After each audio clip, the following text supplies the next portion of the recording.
उत्तर प्रदेश विधानसभा चुनाव 2022 से पूर्व ऐसा माना जा रहा था कि उत्तर प्रदेश में सत्ता परिवर्तन होगा और समाजवादी पार्टी के राष्ट्रीय अध्यक्ष अखिलेश यादव सत्ता के बेताज बादशाह बनेंगे। ऐसा इसलिए माना जा रहा था कि संपूर्ण भारत के अंदर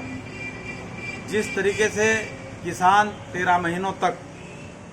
अपनी मांगों को लेकर धरने पर बैठे रहे और 750 किसानों ने अपनी शहादत दी,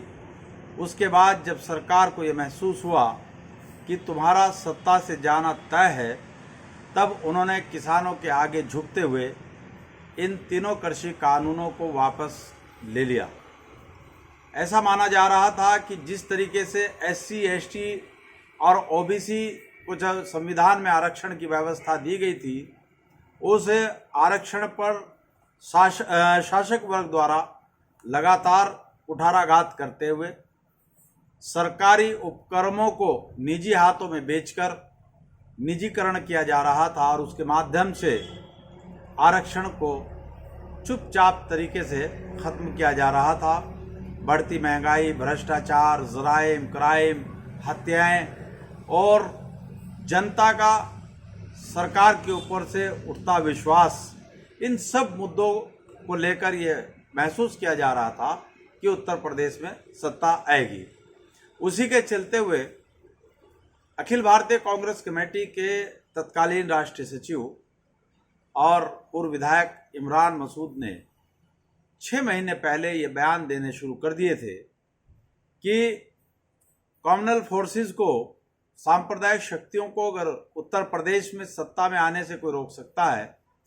तो वो अखिलेश यादव रोक सकते हैं और कांग्रेस को समाजवादी पार्टी के साथ गठबंधन करना चाहिए। लेकिन अखिलेश यादव इस गठबंधन के लिए तैयार नहीं हुए। इमरान मसूद ने अपनी तमाम कोशिशें समाजवादी पार्टी में जाने की, लेकिन उनकी जब वो कोशिशें फेल होती नजर आई तो उन्होंने फिर स्थानीय 2-3 नेताओं के माध्यम से अखिलेश यादव जी को कुछ समझाने का प्रयास किया और जैसे कैसे समाजवादी पार्टी में एंट्री पा ली। एंट्री के वक्त ही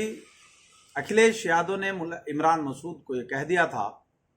कि हम आपको कोई भी सीट देने में समर्थ नहीं हैं और अगर सत्ता आती है, सरकार बनती है, तो हम आपको राज्यसभा या लोकसभा लड़ाएंगे और सरकार में आपका एडजस्टमेंट कर लेंगे। इस आश्वासन पर इमरान मसूद सहारनपुर वापस आ गए। जैसे ही टिकटों का वितरण कंप्लीट होने को आया तो इन्होंने 2 सीटों पर अपनी दावेदारी ठोक दी, सहारनपुर देहात और बेहट पर। लेकिन किन्हीं कारणों से इनकी बात नहीं चल पाई और आखिर में स्थिति ये आई कि इमरान मसूद को समाजवादी पार्टी में एज ए कार्यकर्ता रहना पड़ा और वो पार्टी में रहे और उन्होंने 5 प्रत्याशियों पर जमकर मेहनत की, उनको प्रेस्टीज इशू बना लिया और मतदाताओं के बीच जाकर ये बात कही कि ये वोट आप फला फला प्रत्याशी को नहीं बल्कि इमरान मसूद को दे रहे हैं, इसलिए मेरी इज्जत का सवाल है। वो बात अलग है कि वो 5 सीटें जिन पर इन्होंने बहुत मेहनत की, इनकी टीम ने बहुत मेहनत की,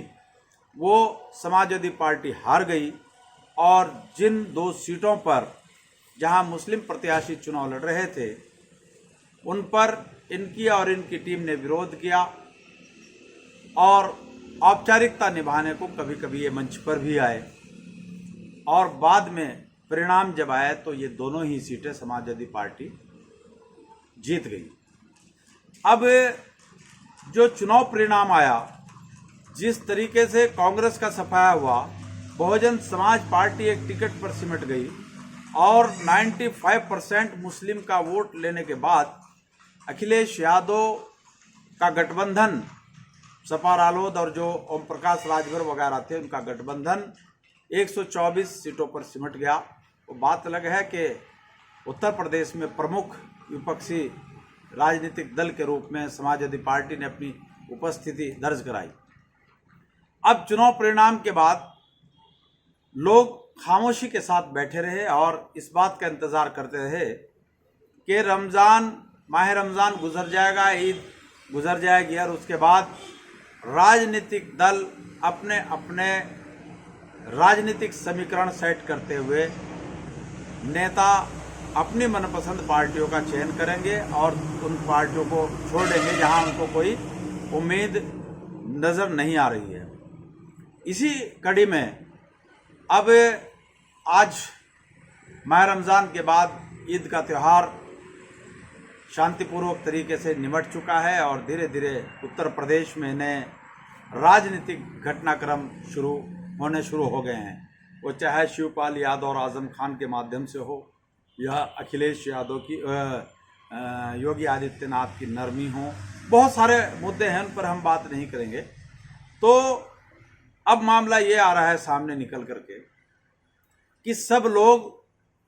नगर निकाय चुनाव और निकट भविष्य में होने वाले लोकसभा चुनाव के मद्देनजर अपने अपने गोटियां फिट कर रहे हैं। अब इमरान मसूद ने बहुत कोशिश की कि किसी तरीके से मैं एमएलसी बन जाऊं, लेकिन अखिलेश यादव इस काम के लिए तैयार नहीं है, क्योंकि उन्होंने कहा था कि 7 सीटें सहारनपुर की जिता करके लाओ, फिर हम आपको सम्मान या कोई भी राजनीतिक पद आपको देंगे। लेकिन ऐसा नहीं हो पाया और जो यहाँ से ग्राउंड रिपोर्ट पार्टी के स्थानीय नेताओं ने भेजी है और फिर अखिलेश यादव ने भी अपने माध्यम से यहाँ से रिपोर्टें मंगाई हैं, उनमें ये हुआ कि जिन 5 सीटों पर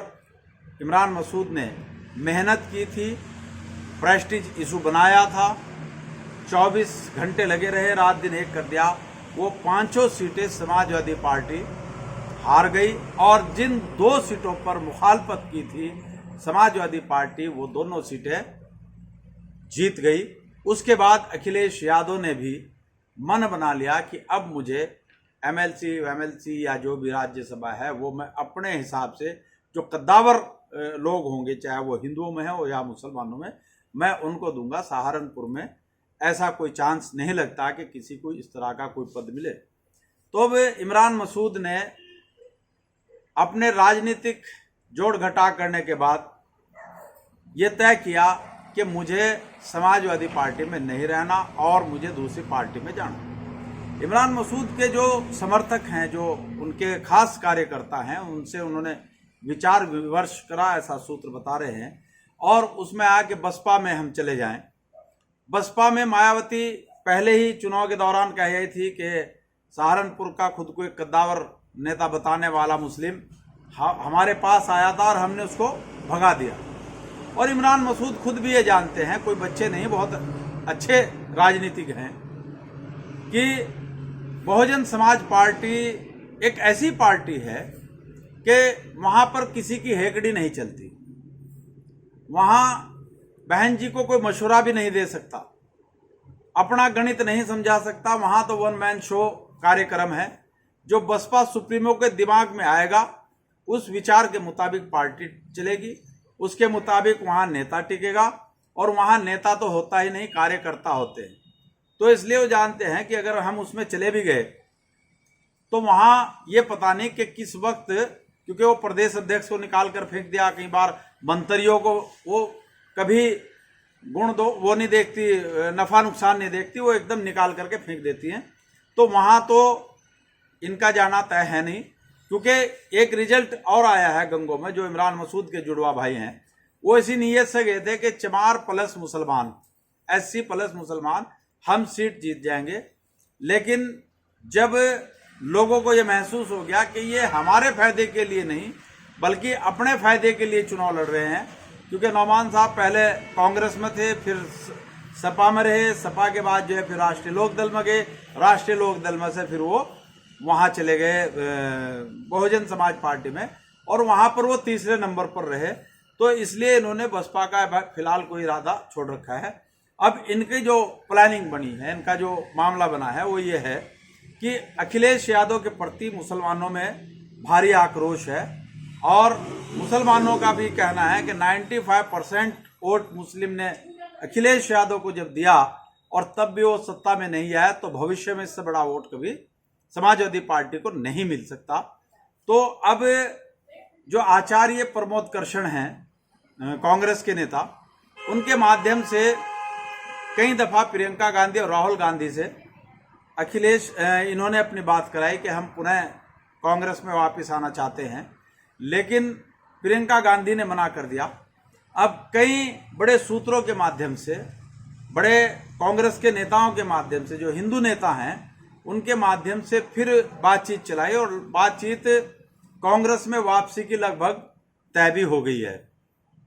और माना यह जा रहा है कि इमरान मसूद नवंबर से पहले अगस्त के आसपास या 15 अगस्त के बीच कभी भी समाजवादी पार्टी को अलविदा कह सकते हैं और कांग्रेस में उनकी वापसी हो सकती है, क्योंकि उनका मानना यह है कि कांग्रेस भले ही सत्ता में ना रही हो, लेकिन उसके पास राष्ट्रव्यापी संगठन है। हर एक राज्य, हर जिले, शहर में उसका अपना संगठन है। और यह हकीकत भी है कि समाजवादी पार्टी से तो बहुत बड़ी पार्टी कांग्रेस है। तो इमरान मसूद का लगभग फाइनल हो गया है कि अब वो कांग्रेस पार्टी में साथियों सहित शामिल हो जाएंगे। और लेकिन दिक्कत उनके सामने आ रही है कि उन्होंने कांग्रेस छोड़ते वक्त भी प्रियंका गांधी और राहुल गांधी की कोई बुराई नहीं की, और उन्होंने कहा कि राहुल और प्रियंका मेरे नेता हैं, उन्होंने मुझे बहुत सम्मान दिया, क्योंकि उनको पता था कि वापसी कांग्रेस में होनी है, इसलिए उन्होंने खुलकर कोई आरोप नहीं लगाया। यही स्थिति अब वो अखिलेश यादव के संबंध में भी करने जा रहे हैं। आज ईद का दिन है और 3 अप्रैल 2022 दिन मंगलवार, और मेरठ संस्करण जो दैनिक जागरण है उसके फ्रंट पेज पर एक ये विज्ञापन इमरान मसूद ने सपा के रामपुर सुरक्षित सीट से प्रत्याशी विवेक कांत के माध्यम से आज कॉलम नंबर 1, 2, 3 में छपवा है। और इस विज्ञापन में जो खास बात है वो ये है कि अपना फोटो उन्होंने बढ़ा दिया है, और जो समाजवादी पार्टी के राष्ट्रीय नेता हैं जिनसे सत्ता की खातिर वो लगातार संपर्क करके जैसे कैसे एनी हाउ समाजवादी पार्टी में शामिल हुए, अब वो ये चाहते हैं कि मैं समाजवादी पार्टी न छोड़ूं, बल्कि समाजवादी पार्टी मेरा निष्कासन कर दे और फिर मैं राजनीतिक मंचों पे जाकर ये कहूं कि देखो मैं तो समाजवादी पार्टी में गया था और बहुत मेहनत की थी,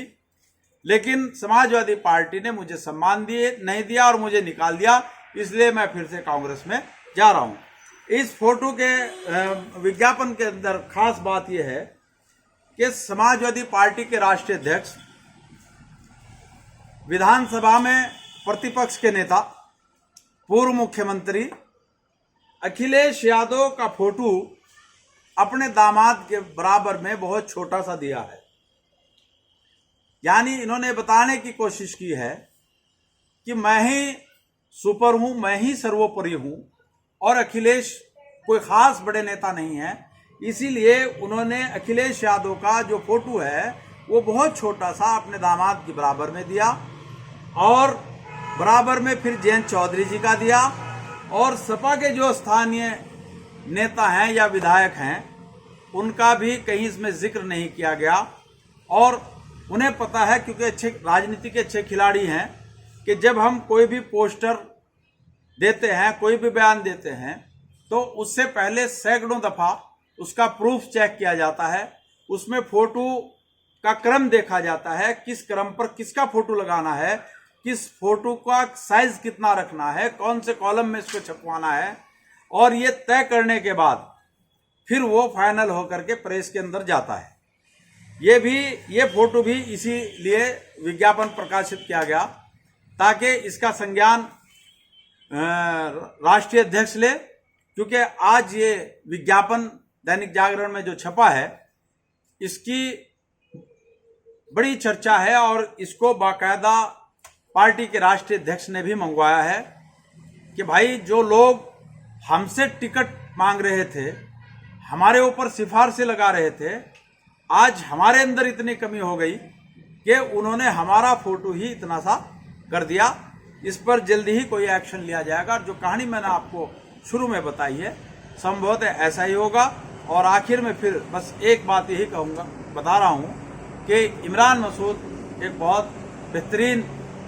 नेता है, हिंदू मुस्लिम एकता का प्रतीक है, पश्चिमी उत्तर प्रदेश का कद्दावर है। वो बात अलग है कि हिंदू वोट नहीं देते, और कद्दावर की स्थिति यह है कि अपने ही जिले में एक भी सीट समाजवादी पार्टी से नहीं ले पाए, और जिन सीटों पर मेहनत की उन पर हार गए, और जिन पर मुखालफत की उन पर सीट चुनाव जीत गए। वो जानते हैं कि अब समाजवादी पार्टी में उनका भविष्य नहीं है, और वो अब जो है कांग्रेस में जाने की पूरी तैयारी में हैं। साथियों, आपने मेरी बात को ध्यानपूर्वक सुना, उसके लिए आपका बहुत बहुत धन्यवाद। जय मूल निवासी, जय संविधान, खुदा हाफिज।